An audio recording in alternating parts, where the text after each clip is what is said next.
Olá! Essa é a série de vídeos de Levi Salomão Advogados sobre responsabilidade civil no Brasil.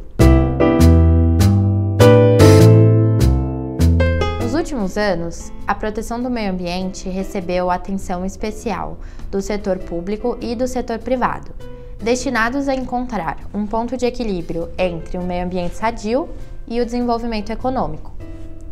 Leis que regulam a responsabilidade civil ambiental possuem um papel importante nesse contexto.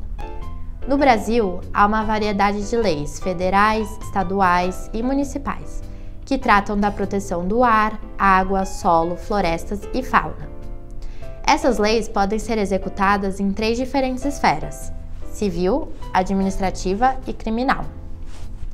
Trata-se de uma estrutura jurídica complexa, e estou aqui com meu colega Luiz Gustavo Midi para tratarmos de alguns aspectos importantes da responsabilidade civil ambiental no Brasil. A responsabilidade civil por danos ambientais é objetiva, então não importa se houve culpa ou dolo por parte do agente causador do dano. Além disso, tal responsabilidade é solidária, de modo que todos os agentes respondem pelos atos praticados por qualquer dos infratores.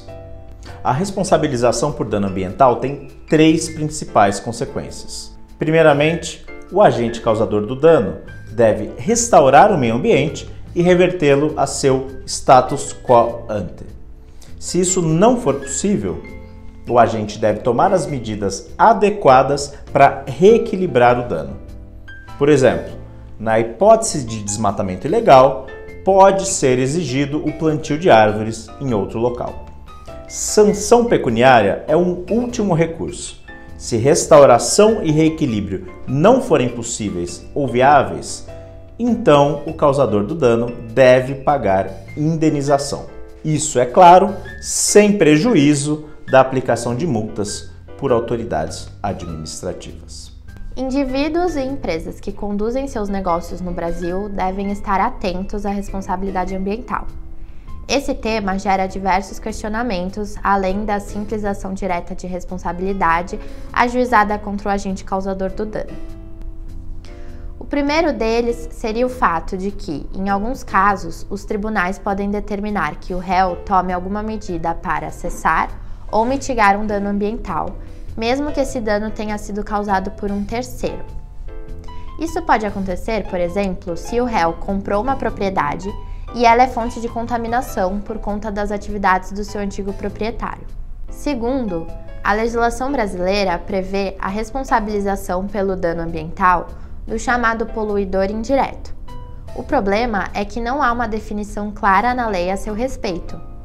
Nesse sentido, ainda é discutível se uma empresa que financia uma atividade poluidora poderia ser responsabilizada por um dano ambiental relacionado a tal atividade. Terceiro, diversas ações ambientais envolvem pedidos de desconsideração da personalidade jurídica da empresa processada, de modo a responsabilizar seus sócios, administradores e diretores pelos atos por ela praticados. Na legislação ambiental, há requisitos para a desconsideração mais flexíveis do que aqueles previstos pelo Código Civil. Quarto, o Supremo Tribunal Federal concluiu em um recente julgamento que a reparação civil de danos ambientais pode ser pleiteada a qualquer momento. Em outras palavras, em determinados casos, não há limite temporal para que o Ministério Público ou qualquer parte com legitimidade processual possa pleitear a reparação do dano ambiental contra o agente causador.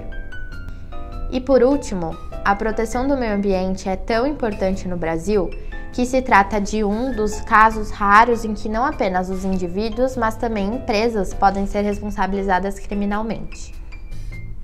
E podemos esperar mais novidades relacionadas à proteção ambiental no Brasil, como litígios climáticos, que podem se tornar um assunto importante em breve. Apesar da ausência de uma regulação clara no Brasil, esses temas já estão recebendo a atenção de agentes do setor público e do setor privado, e por esse motivo devem ser acompanhados de perto. Obrigada e não deixem de assistir aos demais vídeos desta série. Até logo!